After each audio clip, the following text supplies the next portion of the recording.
a gente precisa assumir o compromisso. Nesse curso, nós não vamos falar sobre as falhas e imperfeições de nossos líderes durante o curso. Então, a gente vai aprender princípios, a gente vai aprender um pouco da doutrina, e não é para a gente comparar ou, muitas das vezes, principalmente durante a aula, comentar a respeito dos nossos líderes. O objetivo principal é a gente exercitar como nós podemos ser melhores líderes, tá? Quais são os princípios que nós estamos aprendendo, o que que nós vamos fazer diferente, e de repente você pode pontuar, e aí está aberto a vocês, comentar a respeito de alguns princípios ou algumas ações que líderes de vocês tomaram que vocês acharam de forma positiva, ok? Sempre nesse sentido de jamais citar aqui as falhas e imperfeições dos nossos líderes, porque o objetivo é nós aprendermos os princípios de liderança. Combinado? Espero que todos estejam cientes disso. E aí, sempre lembrando que os nossos líderes, eles são homens imperfeitos chamados por Deus para trabalhar em seu reino perfeito. Então, esse é o ponto principal. Nós vamos estar aprendendo aqui princípios para trabalhar no reino de Deus. Eu gostaria só de trazer uma informação porque ela é pertinente. No Instituto existem alguns certificados, e aí nós temos a formatura, temos o nível avançado um, 2 e 3.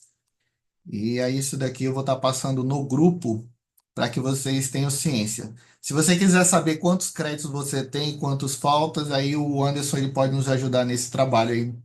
Mais para frente, vocês entrando em contato com eles. Muito bom. Eu botei essas três imagens aqui, e aí uma representa lar, comunidade, outra igreja. E aí eu gostaria de perguntar de vocês, qual é a relação que existe entre essas imagens e o nosso papel enquanto líderes?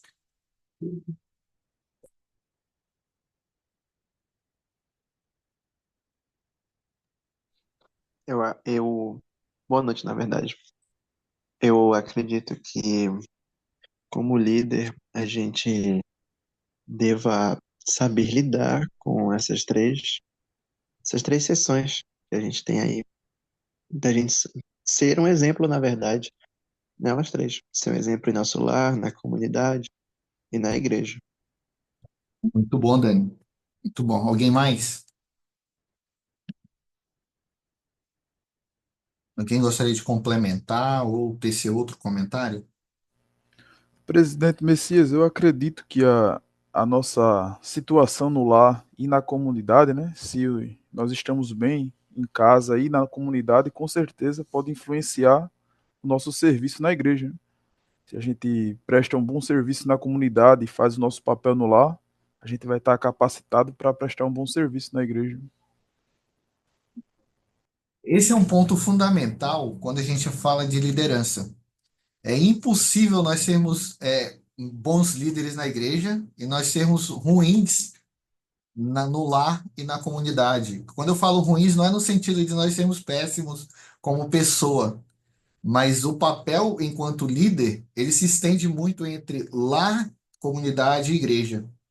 E é por isso que é tão importante o nosso papel enquanto líderes, porque até mesmo numa ação disciplinar, né, nós somos verificados, a nossa condição de membro, ela é em grau maior ou menor, ela pode ser impactada em função do chamado que nós temos.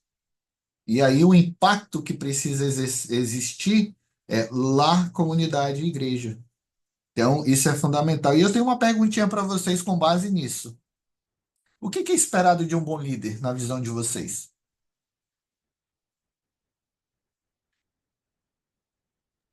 Acho que o que é esperado é o que está lá no Novo Testamento, como fala algumas qualidades do bispo, né? Estava até falando para um amigo meu na conferência que o único chamado que a gente também poderia um dia querer ter e almejar seria de bispo. Porque quando nós fazemos isso, nós automaticamente buscamos também, e temos que buscar as qualidades, como mansidão, eu não lembro exatamente, mas são muitas qualidades boas e isso que o Senhor faria, né? O que Jesus Cristo faria por o seu povo. Um líder também não é ser aquela pessoa ditador, mas sim aquele que conduz, né? Quando a gente apresenta é, a igreja para as outras pessoas, na missão, a gente fala que aquela pessoa não é a dona da igreja. O pastor das ovelhas, né, que é o bispo, não é o dono da igreja, e sim aquele que está conduzindo e que está sendo usado como instrumento nas mãos do Senhor, porque a igreja é dele. Muito bom. Excelente, Abraão. Muito obrigado pelo comentário. Então, assim, várias virtudes, vários adjetivos são esperados de um líder.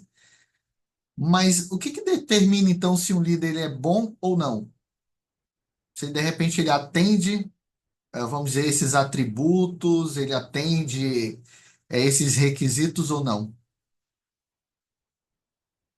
Seria o comprometimento dele, né, com aquele chamado, com ele se esforça para fazer com que ele se torne deleitoso, né, e não uma obrigação. Ele sentiu o desejo, sente a alegria em poder estar servindo as pessoas ao redor dele. Muitas vezes pude ver bastante isso na minha missão, né? Entre os missionários mesmo. Eu era inspirado, né? Pelos líderes, por bons companheiros, que eles sempre me ajudavam a ser uma pessoa melhor. E um bom líder, ele inspira as pessoas ao redor dele a querer fazer o bem e a se tornar uma pessoa a edificar o reino do Senhor aqui na terra. Muito bom, excelente, João. Gostei muito dos seus comentários. Rebeca? Irmão Messias, eu recentemente ouvi isso do meu chefe no trabalho, né? E aí eu lembrei, quando você fez essa pergunta, eu lembrei dessa fala dele, que o, o objetivo da vida dele é ser um bom líder, e ele mede isso pelo número de pessoas que ele ajuda a desenvolver. Então, eu gosto dessa definição. Então, para mim, um bom líder, ele é aquele que desenvolve as pessoas nesse sentido. E principalmente a gente que conhece a verdade, aquele que ajuda as pessoas a alcançarem a sua natureza divina, sabe? Assim, o máximo do que elas podem. É, de, podem, né? Seja convênio e seja um desenvolvimento espiritual, um desenvolvimento como pessoa. Então eu vejo isso. Um bom líder ele é medido pelo não o número, e eu sei que quantidade o Senhor não se importa muito, mas ele se importa com as almas que a gente ajuda a desenvolver. Muito bom. Excelente. Até semana passada nós estudamos um pouco sobre a questão do valor Posso das falar, almas. irmão Messias? Oi, Isabel, pode falar. Eu tenho para mim que um bom líder, ele sempre tem que estar ali sob a influência do Espírito. Ele sempre tem que buscar o Espírito Santo. É uma coisa que eu tenho para mim, assim, sendo professora da classe da primária. Todas as vezes em que eu me preparo bem para uma aula, dificilmente a aula ali vai sair ruim. Mas quando eu sinto que eu deixo um pouco de lado, a aula não sai a melhor do mundo. E eu acredito que um líder ele tem que ser constantemente guiado pelo Espírito Santo, está buscando essa constância para que a obra do Senhor ela possa ser realizada da melhor forma. Muito bom. Excelente comentário. Obrigado, Isabelle. Obrigado, Rebeca.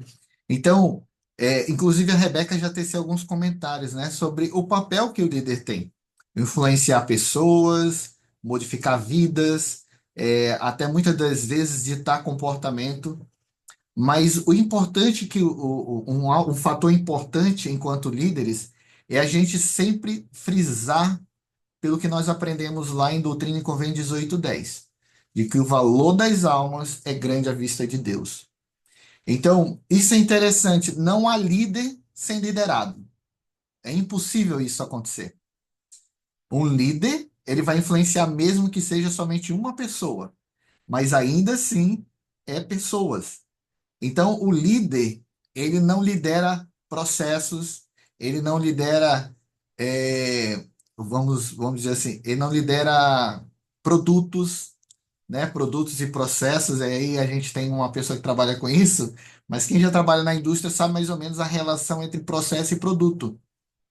E até o processo em si, ele tem uma parte importante e fundamental, que é pessoas. E aí, quando a gente fala do evangelho, a gente está falando de almas. Ou seja, almas, pessoas, almas, filhos de Deus.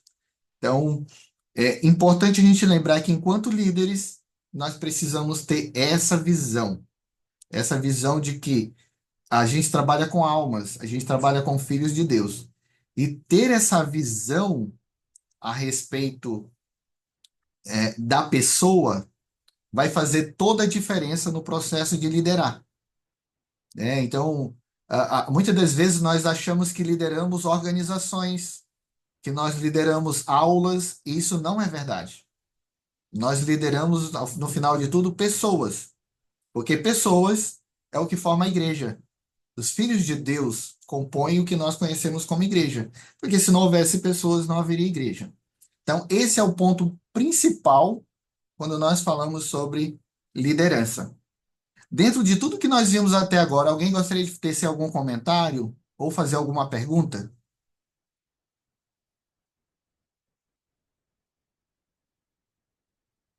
Não? Ok.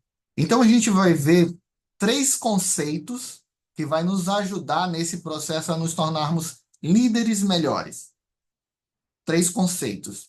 E aí, sobre esses três conceitos, eu gostaria que vocês pudessem prestar bastante atenção, porque não são fórmulas, são apenas conceitos que, ao aprender sobre eles, nós podemos melhorar nossa liderança.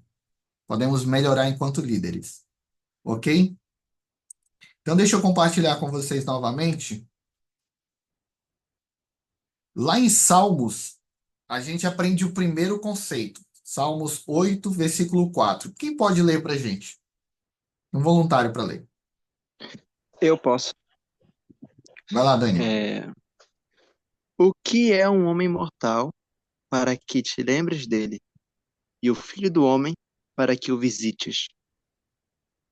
Então, esse salmo lá de Davi, ele tá falando sobre que os anjos, né, eles ministram às crianças, os filhos de Deus, e de repente, no meio desse salmo, quase no final, ele diz assim: que o homem mortal para que te lembres dele? Ou seja, ele vai e faz uma pergunta para quem? Vocês sabem para quem ele está fazendo essa pergunta?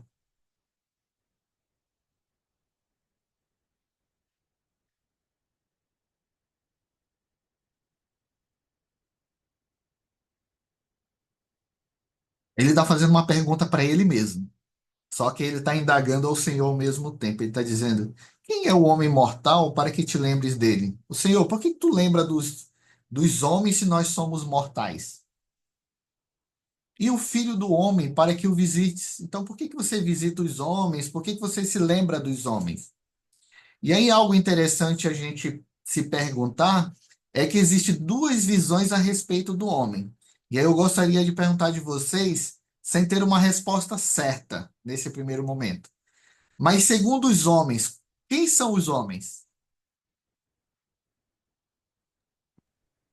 No caso, segundo os homens é pessoas que são falhas, né? Que erram. Pessoas falhas. Que mais? Eu acredito que na visão da assim, de alguns membros, na minha opinião, na verdade, Ok. os homens são as almas que compõem ali a criação de Deus.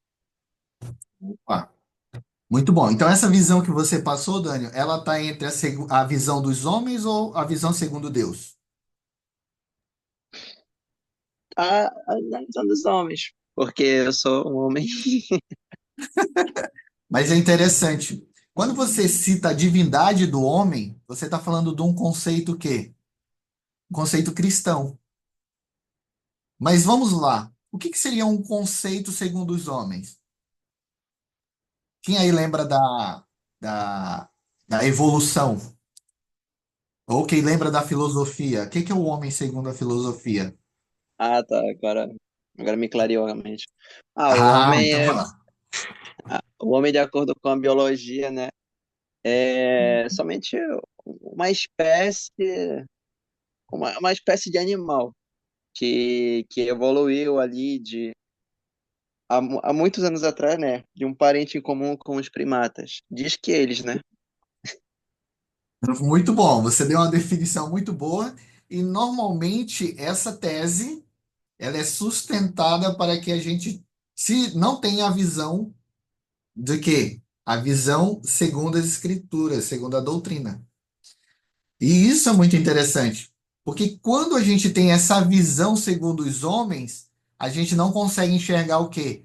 Tanto a nossa capacidade quanto o papel que as pessoas têm, que as almas possuem. E aí isso acaba interferindo na nossa visão a respeito da visão que Deus tem em relação a nós e a seus filhos.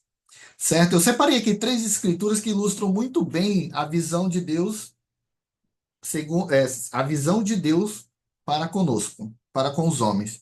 O voluntário para ler, por favor, os três versículos.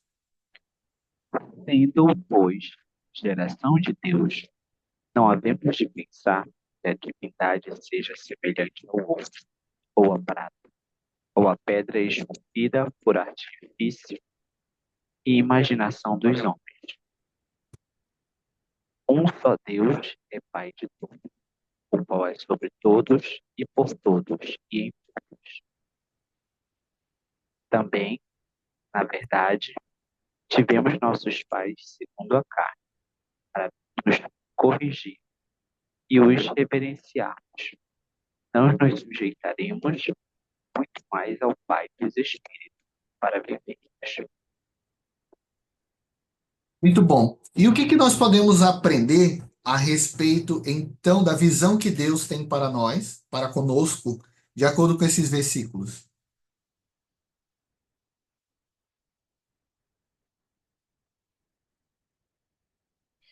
Uma coisa que eu gostei bastante é que Deus enxerga todos nós da mesma maneira, né? Com o mesmo potencial que a gente pode se tornar no final, né? E realmente é muito importante a gente enxergar esse ponto de vista de Deus, né? Porque Ele que vai nos dar mais direção em nossas vidas, né? Como fala no versículo de Atos, né? Nós não somos muito mais, vamos dizer assim, valiosos do que ouro ou prata ou alguma coisa assim, né? Então, nós para Deus, né? Nós somos muito valiosos, né? Realmente podemos ser como Ele é e ter tudo que Ele tem. Perfeito. Muito bom. Excelente, Daniel. Muito bom comentário. Então, olha só, nós temos um valor para Deus que ele é imensurável, tanto como líder como liderado. O Senhor ele não faz distinção. E aí a visão ela é mais ampliada quando nós vamos para a visão que Moisés teve quando o Senhor apareceu para ele. Então o Senhor apareceu para ele e aí mostrou para ele, ele ficou muito desejoso de saber todas as coisas e o Senhor mostrou uma pequena parte. E depois o Senhor mostrou mais e mais, mas o que mais chamou a atenção nessa revelação que ele teve foi esse trecho que eu peguei de Moisés 1 do 35 ao 38. E aí, principalmente do versículo 36 até o 39. Um voluntário para ler para a gente, por favor. E Mas aconteceu? partirei um relato apenas sobre esta terra e seus habitantes, pois eis que há muitos mundos que pela palavra de meu poder passaram, e há muitos que agora permanecem e são inumeráveis para o homem, mas todas as coisas são inumeráveis para mim, pois são minhas e eu conheço-as. E aconteceu que Moisés falou ao Senhor, dizendo: Sê misericordioso para com teu servo, ó Deus, e dize-me o que concerne a esta terra e a seus habitantes e também aos céus. E então teu servo ficará satisfeito. E o Senhor Deus falou a Moisés, dizendo: Os céus, eles são muitos e são inumeráveis para o homem, mas são inumeráveis para mim, pois são meus. E assim como uma terra passará e o seu céu, assim outra surgirá, e não há fim para as minhas obras, nem para minhas palavras. Pois eis que esta é minha obra e minha glória, levar a efeito a imortalidade e vida eterna do homem. Muito bom, obrigado, Rebeca. Vocês lembram que quando Moisés ele foi chamado, ele quis negar o chamado em função de um problema que ele tinha? Vocês lembram qual era esse problema que ele tinha? Na fala, E isso na fala, o que mais? Ele citou outras, né? Outras coisas que poderiam ser uma justificativa para ele não ser chamado como profeta.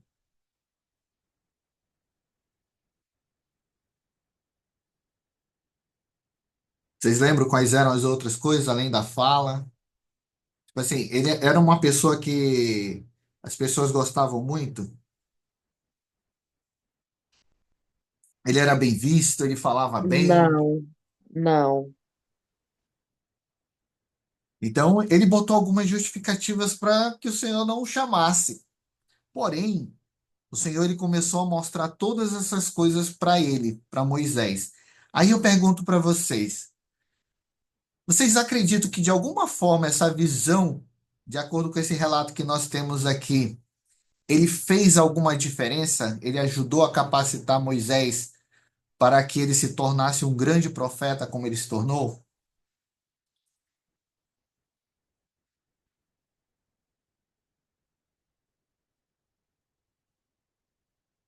Imagina vocês no lugar dele, de Moisés. Será que esse relato, essa visão que Deus passou para ele nesses versículos aí, mudaria a visão de vocês em relação a vocês serem chamados para um chamado A, B ou C?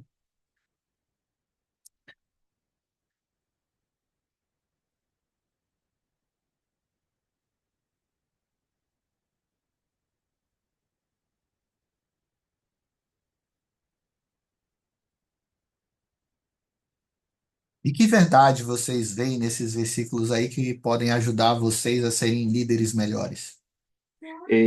Professor Messias, é, Ah, quando, Gabriel.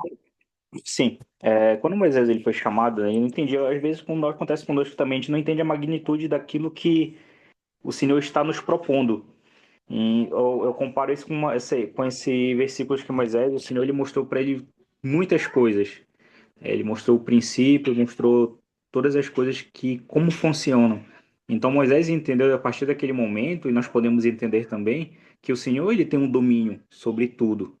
E se ele tem esse domínio sobre tudo, com certeza ele vai ter um domínio sobre aquilo que nós estamos fazendo, que ele nos ordenou. Não é à toa que depois, quando Lúcifer aparece, a Moisés ele pergunta, que Lúcifer manda ele adorar ele e pergunta: quem tu és para que eu te adore? Né? E depois de ter visto a magnitude de quem era Deus, de quem era o Pai Celestial. Então, a partir daquele momento, Moisés ele não mediu esforços para fazer as coisas que o Senhor ordenava ele a fazer. Né? Então, acredito que quando nós pegamos essa mesma visão, independente do momento que nós estamos, das circunstâncias, quando nós entendemos o poder que o Pai Celestial ele pode ter de transformar todas as coisas em nosso favor, como ele sempre promete, nós poderemos com certeza fazer as coisas que ele nos ordena. Muito bom, excelente, Gabriel. Muito obrigado por seus comentários. Messias. Essa é a visão. Moisés, Oi, Messias, só reforçando aí o que o Gabriel comentou realmente sobre isso. Vocês que estão aí hoje, a juventude de hoje, por exemplo, temos missionários retornados aí que não têm 30 anos ainda, mas vocês já estão preparados, vocês tiveram oportunidade de se preparar no campo missionário e até antes, seminário instituto. Eu e Messias, e até Rebeca aqui também, a gente teve líderes, por exemplo, eu pelo menos tive líderes que foram conversos, foram homens que vieram do alcoolismo, que vieram de uma vida assim muito promíscua. Eles foram inseridos porque era só o que nós tínhamos. Nós não tínhamos missionários, um número de missionários retornados com liderança preparada e boa. Então, meu pai, por exemplo, ele foi muito difícil para ele ser líder, né? Ele era gago, e foi 4 meses depois que ele foi converso que ele foi chamado para um cargo desse. Ele ficou desesperado, mas era o quê? Era um homem que não teve a preparação que vocês hoje têm. Então, o Senhor, ele vai exigir, sim, de vocês, muito mais do que exigiu do meu pai e de todos os líderes que 30 anos seguraram a onda como líderes, nas suas debilidades, nas suas fraquezas e sem conhecimento, entendeu? Do que era liderar. Então, esse curso que o Messias está dando é um curso que eles não tiveram oportunidade de presenciar e de assistir. Isso aí, Messias. Obrigado, irmão Moisés. Lembrando sempre, né, que assim, os desafios, eles sempre vão existir.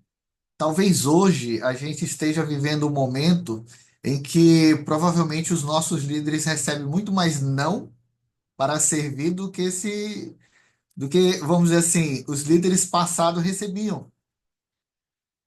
Por N fatores, a gente não vai medir, não vai colocar nenhum deles aqui. Mas o ponto principal é a gente compreender que a obra ela é magnífica, que nós não podemos pensar somente na obra nesse plano. Não podemos acreditar, não podemos e não devemos acreditar que todo o esforço que a gente desempenha dentro de um chamado, ele se resume somente a esse momento que nós vivemos, que é a mortalidade. Ele é muito maior do que isso. E aí o Senhor quis mostrar justamente para Moisés isso. Ó, eu estou falando dessa terra, mas existem outros mundos e mundos infinitos. E não compete a mim, né? Ou seja, o Senhor disse assim: não compete a mim nem a você saber desses outros mundos. Basta que você saiba da magnitude deste plano. E aí é esse ponto que ele é fundamental.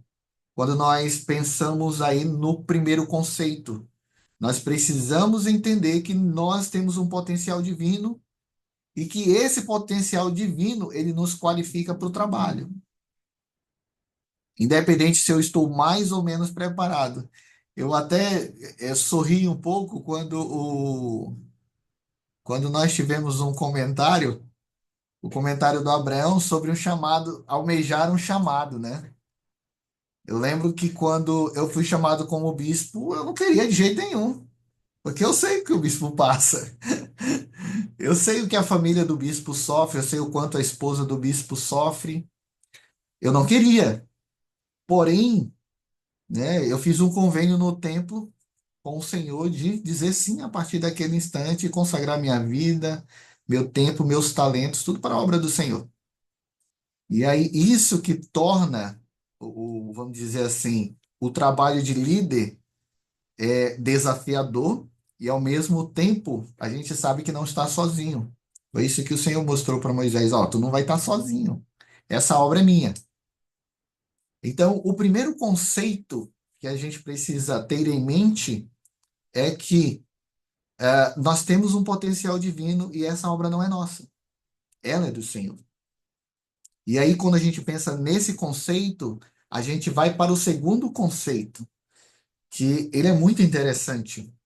Ele é tão interessante que eu já botei uma escritura aqui, uma doutrina, para que a gente possa debater a respeito desse segundo conceito. Mas antes de passar para ele, eu gostaria de perguntar: alguém mais gostaria de ter algum comentário sobre o primeiro conceito que nós tivemos? Senão a gente vai para o segundo. Vamos lá para o segundo, então. Um voluntário para ler essa escritura que está em 1º Nef 1:40. Eu posso. Fala assim. E falou-me o anjo, dizendo: estes últimos registros que vistes entre os gentios confirmarão a verdade dos primeiros, que são dos 12 apóstolos do Cordeiro, e divulgarão as coisas claras e preciosas que deles foram suprimidas, e mostrarão a todas as tribos, línguas e povos que o Cordeiro de Deus é o Filho do Pai eterno e o Salvador do mundo, e que todos os homens devem vir a ele, pois do contrário não poderão ser salvos. Muito bom. Daniel, continua aí. Eu gostaria que você pudesse, de repente, nos ajudar com essas duas perguntas. O que que a gente aprende sobre o Salvador com essa escritura? Uma das coisas que eu gostei sobre esse versículo sobre o Salvador é que confirma a divindade dele, né? Sem ele, a gente não pode ser salvo, né? Então a gente precisa ainda chegar até ele para buscar nossa salvação e nossa melhoria pessoal também. Muito bom. Obrigado, Daniel. Excelente comentário. E com base nessas escrituras aí é para todos os alunos, o que que é esperado de nós enquanto líder?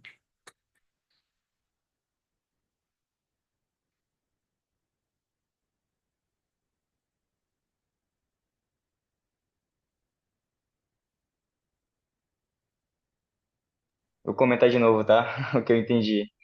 Então, eu entendi que até para a gente ser líder, a gente tem que ir até o Salvador no quesito de se espelhar nele. É porque, sem dúvida, ele foi o líder perfeito, né? E é o líder perfeito, com todos os atributos, qualidades que a gente deve ter.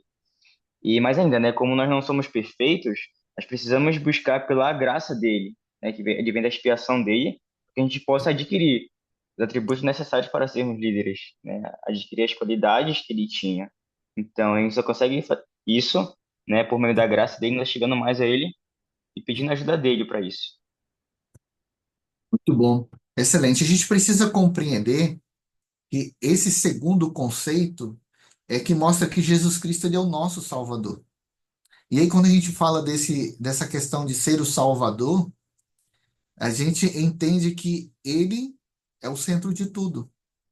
Então, imagina saber que nós temos um potencial divino enquanto líder, enquanto filhos dele, e de que nós temos um Salvador que está à frente dessa obra, e ele já fez todas as coisas necessárias. Nós precisamos ter uma visão mais ampliada sobre o papel que nós temos como líder. Olha só que interessante o que o Elder Bruce R. McConkie ele nos ensinou quando ele resumiu o testemunho que o Senhor prestou a respeito de si mesmo. Ele disse assim, lá no tanque de Betseba, né? Ele falou o seguinte: ele agia pelo poder do Pai. Ele levaria a efeito a ressurreição, seria honrado juntamente com o Pai. Haveria de julgar todos os homens, pregaria aos espíritos em prisão e abriria as sepulturas dos que partiram da terra. Ele tinha vida em si mesmo, assim como o Pai. Tudo isso e muito, muito mais. Então, olha só que interessante essa declaração, né? O Senhor em si, ele é tudo e ele fez tudo e nós somos participantes desse tudo. Eu estava até refletindo a respeito dessa mensagem, que é mais ou menos assim. Até fazer essa pergunta para vocês aqui. Alguém gostaria de estar num time que no final você sabe que vai perder? Faz sentido isso? Não. E, Estar num time que vai perder? aliás, né, falando sobre esse negócio de time, eu até comentei com uma irmã recentemente sobre o livro de Apocalipse, né, que foi uma revelação dada ao profeta João. Nesse livro já foi, já foi revelado que Cristo venceu. Não temos o que temer. O mal já perdeu, agora e para sempre. Muito bom, excelente, Dani. Olha só que interessante. Eu tinha um patriarca na estaca que eu fazia parte, que ele dizia o seguinte, quando nós estudamos a respeito disso, ele dizia o seguinte: irmão Messias, eu só quero fazer parte do time, mesmo que eu seja o roupeiro do time, porque eu sei que no final eu vou ganhar, eu vou estar do lado que vai ganhar. Então, quando nós pensamos como líderes, a gente tem que ter esse conceito em mente de que a gente já ganhou. Só falta eu fazer a minha parte. E aí o grande desafio é a gente ter a visão, a percepção, internalizar qual é a nossa parte nesse plano. E é por isso que vocês estão fazendo esse curso, aonde nós vamos debater, nós vamos aprender um pouco mais sobre esses princípios, os princípios necessários para se liderar como o Salvador. Então, olha que conceito maravilhoso. Qual é o primeiro? O primeiro é quem nós somos, o nosso papel divino e o nosso papel como líder. O segundo conceito é sobre o quê? Quem é que está do nosso lado? Quem já estabeleceu o plano, quem fez todas as coisas, e basta a gente jogar o jogo, seguir a tática. E no final, nós estaremos no grupo no time que será vencedor. Né? Então, essa visão, ela precisa ser meio que ampliada. E aí, os nossos esforços têm que ser nesse sentido. O que que eu estou fazendo hoje para poder valer a minha participação no time que será vitorioso? Porque o fato é, as escrituras nos ensinam que o ocioso não tem o quê? O que que o ocioso não tem?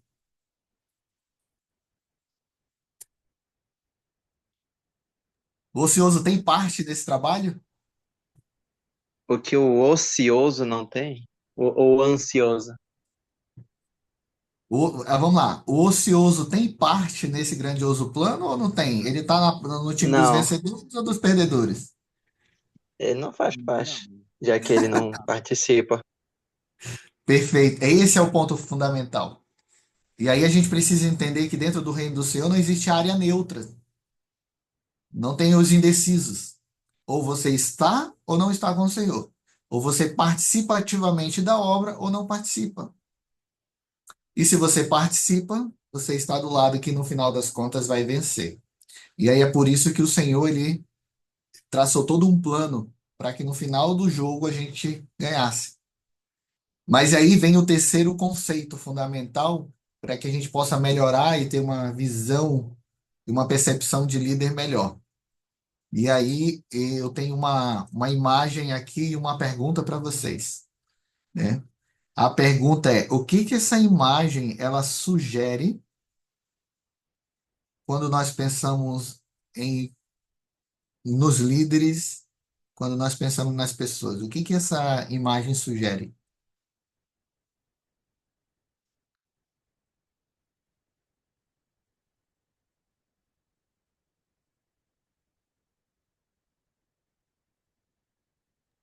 Acho que ela sugere um quesito de igualdade, né?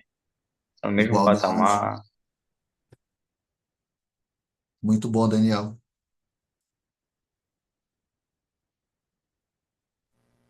O que mais? A imagem da balança me remete muito à ideia de justiça, né? Justiça. E as moedas?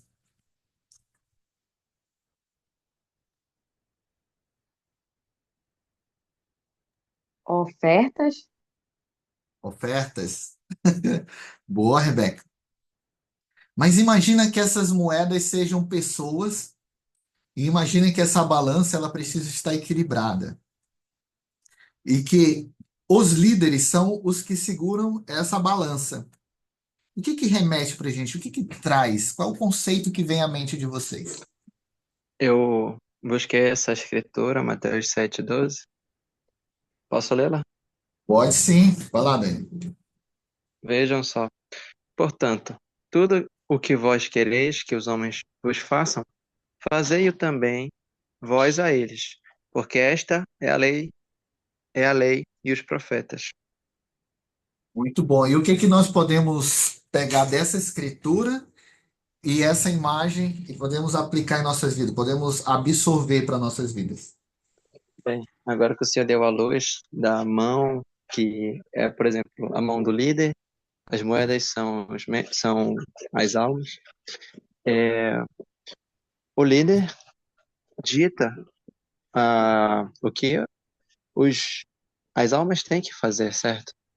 E certamente a Escritura diz: se, se você mandares eles fazerem, você também tem que fazer. Talvez isso seja uma relação entre ser um exemplo, né? Uma vez um líder me disse que o que faz um bom líder é o exemplo que ele dá, porque o liderado segue o exemplo daquele que ele dá ao ouvido. Então, certamente, aquele bom líder, ele serve como exemplo para seus liderados, certo? Hum, muito bom, Dani. Então, olha só que interessante. Quando a gente pega essa escritura, ele é conhecido como uma regra de ouro. Ou seja, você só pode requerer da outra pessoa aquilo que você tem a ofertar. E isso serve em todos os relacionamentos. Quando a gente pensa sobre a regra de ouro, primeiro que ela é universal e o Senhor inspirou vários mestres a ensinar sobre essa grandiosa regra que está lá em Alma 29:8. Então, o Senhor, por meio de sua inspiração, ele inspirou outros homens, homens justos. E aí o presidente Ezra Taft Benson ele ensinou que a regra de ouro é a fórmula do sucesso nos relacionamentos entre pessoas. E aí eu trouxe aqui umas imagens que ilustram muito bem o que é isso. Então, para que você possa requerer algo, você tem que oferecer algo. Né? É o toma lá da cá, é a regra de ouro, e ela é universal. E aí eu encontrei essa imagem do Papa, né? Do Papa da Igreja Católica, ou seja, o líder católico maior, com o profeta de Deus. Então, como é que a gente pode olhar isso? a gente pode olhar do prisma da regra de ouro, né? Aonde nós precisamos seguir essa regra de ouro. Então, uma coisa interessante que eu trouxe é o seguinte: olha só como o Senhor inspirou homens justos a fazer com que essa regra de ouro ela se tornasse universal. No cristianismo, a gente utiliza Mateus 7,12, né? O amor ao próximo é central nos ensinamentos de Jesus Cristo. Então, amar as pessoas, independente da sua condição, etnia, tudo. O judaísmo, ele diz: o que é odioso para ti, não façais ao teu próximo. Essa é toda a Torá. O resto é comentário. No islamismo, eles também têm uma escritura semelhante: nenhum de vós é um crente até que deseje para o seu irmão o que deseja para si mesmo. No budismo, não trate os outros de uma maneira que você mesmo considere prejudicial. No hinduísmo, não faças aos outros o que se feito a você causaria dor. E no confucionismo, né, confucionismo, nós aprendemos: nunca faça aos outros o que você não gostaria que fizesse a vocês, que é o que a gente mais conhece. Mas em regra geral, o terceiro conceito, ele parte de uma regra clara. Eu só posso oferecer, ou eu só posso pedir, eu só posso delegar aquilo que eu estou disposto a fazer. Então, eu não posso tornar o jugo do meu irmão ou do meu liderado maior do que aquilo que até eu mesmo sou capaz de fazer. Porque aí, senão, a gente não está utilizando da regra que foi estabelecida por Deus. E aí a gente pode veredar por vários tipos de líderes. Mas aonde nós devemos nos centrar é no de Salvador Jesus Cristo. Porque ele foi a primícia de todas as coisas. Ele foi abaixo de todas as coisas. Para que justamente nós não tivéssemos que ir. Dentro desses três conceitos que nós aprendemos hoje, tem algum deles que de repente chamou a atenção de vocês em particular para como você lidera?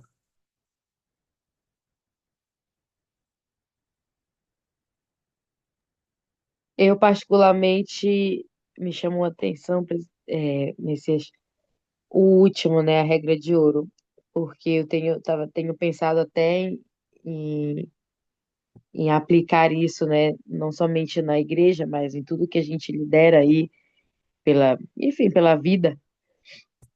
E eu tava lendo sobre como que um líder ele pode ser respeitado, entre aspas, né, respeitado, que às vezes as pessoas confundem com temido.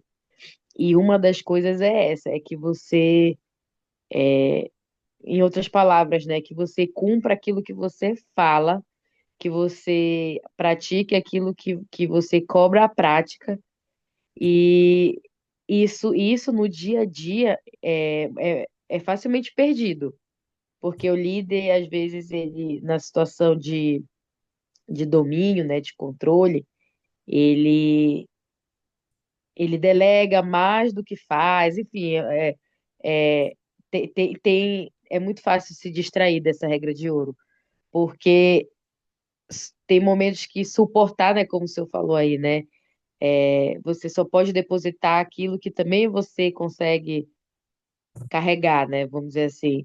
Então, isso é desconfortável tanto para o líder quanto para o liderado, porque todo mundo é ser humano, então tem realizar alguma tarefa é desconfortável para os dois. E aí essa me chamou muito, muito, muita atenção, porque às vezes a gente precisa que as pessoas se inspirem ou se engajem naquilo que a gente está precisando realizar. E essa regra de ouro aí, eu tenho certeza que ela é um grande segredo para isso. Muito bom. Obrigado, Rebeca. Excelente comentário. Quando a gente pensa nessa questão do liderar, nós precisamos pensar no Salvador.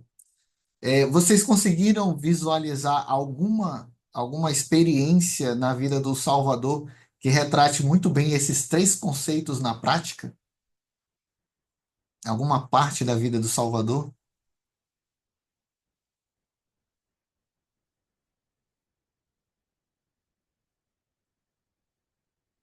Alguma ocasião em que esses três conceitos eles estavam presentes?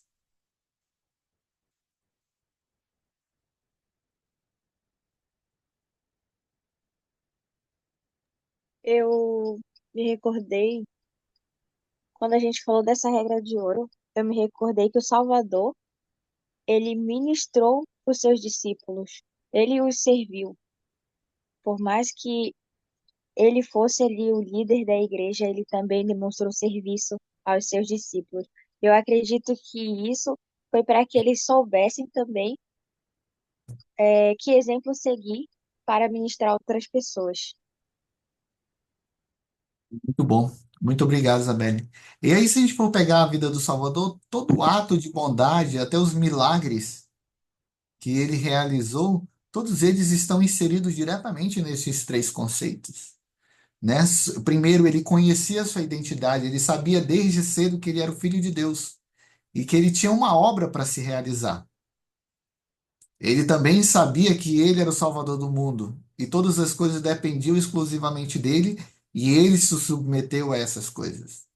E a terceira, ele nunca fez algo que ele não estivesse disposto a fazer, ou ele nunca pediu algo que ele mesmo não se propusesse a fazer.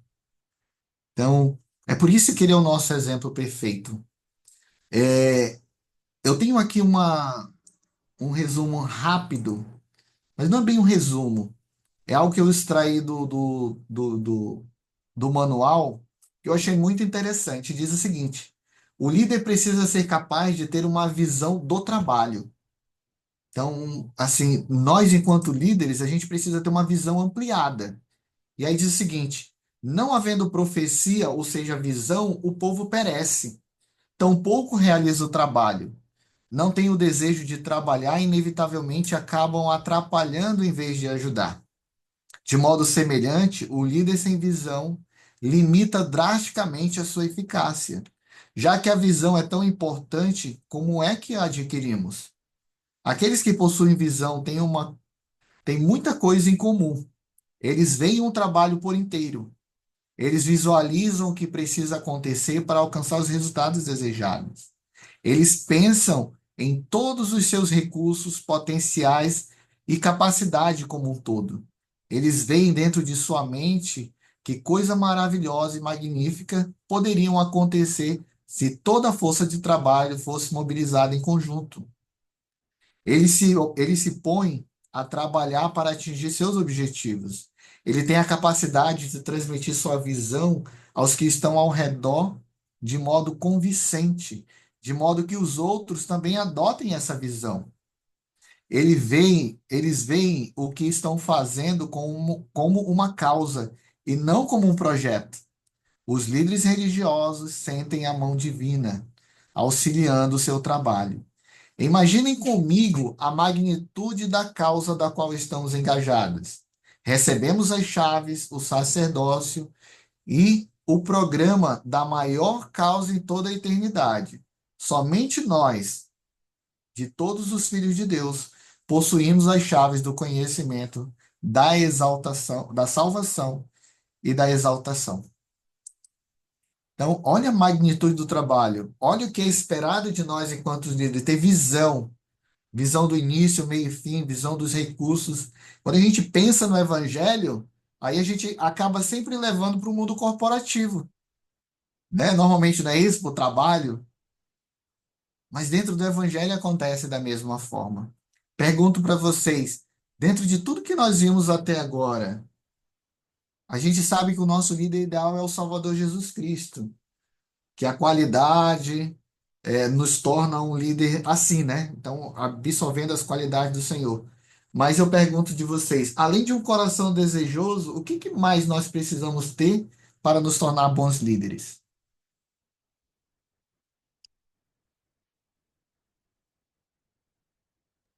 Retidão. Retidão, muito bom. O que mais? O o Espírito está tocando em você para que você possa compartilhar? Presidente Messias, eu acho que uma qualidade que eu sinto que eu devo melhorar, né, depois de ouvir toda a aula e o comentário dos colegas, é a empatia, né? As- Em prol dos liderados, principalmente. Excelente, presidente Moroni. Alguém mais?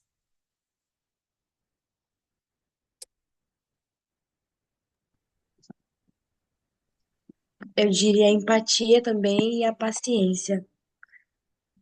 Bom, bom, acredito que andam até juntas, né? Essa questão da empatia e da paciência. É difícil liderar.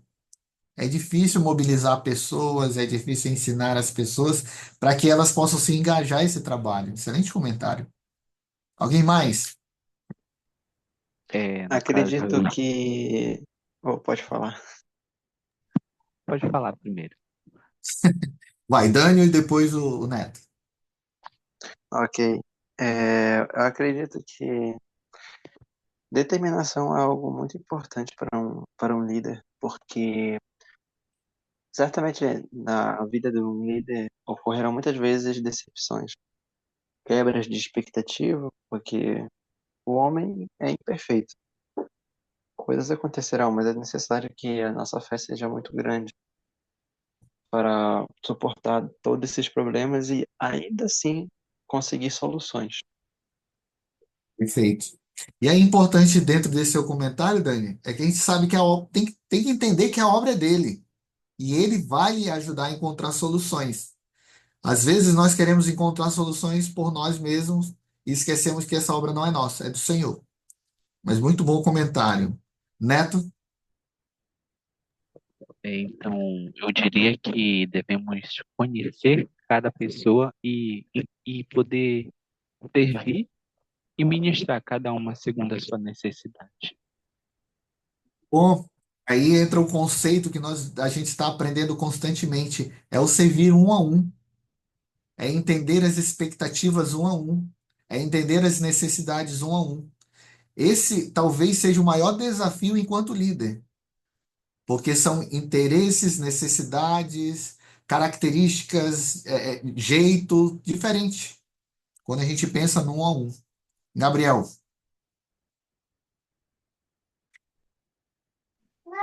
Messias, eu acredito que quando você também mostra que você é um líder que tem um comprometimento e que é um líder íntegro, as pessoas elas vão olhar para você com um olhar diferente também.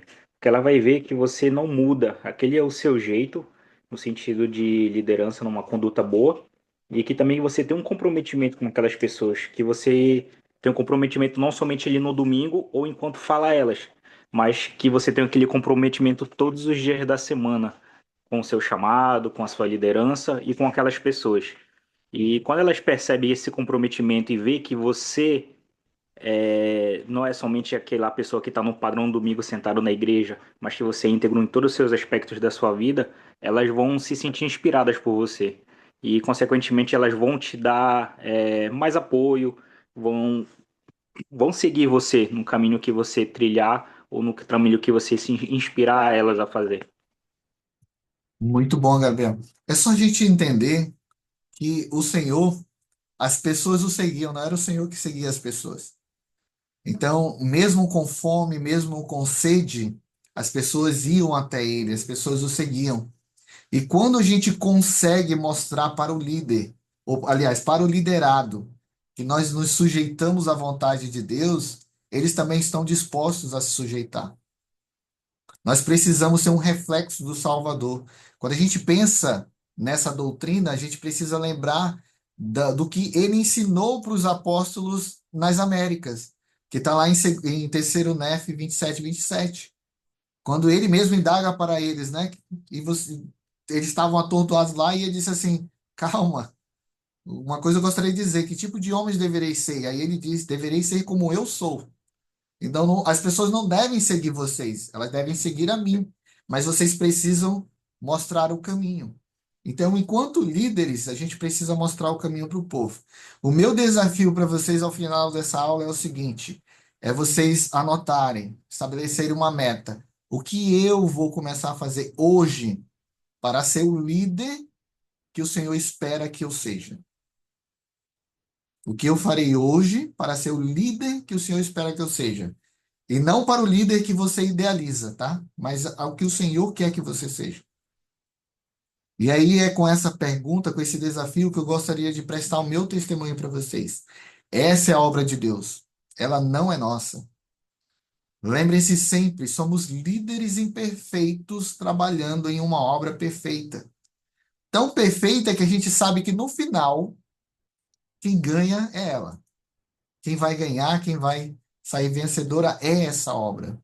E aí nós precisamos fazer parte dela, nos engajando, trabalhando, absorvendo conceitos como saber quem nós somos, de saber qual é o nosso papel e quem está à frente dele, que é o Salvador Jesus Cristo.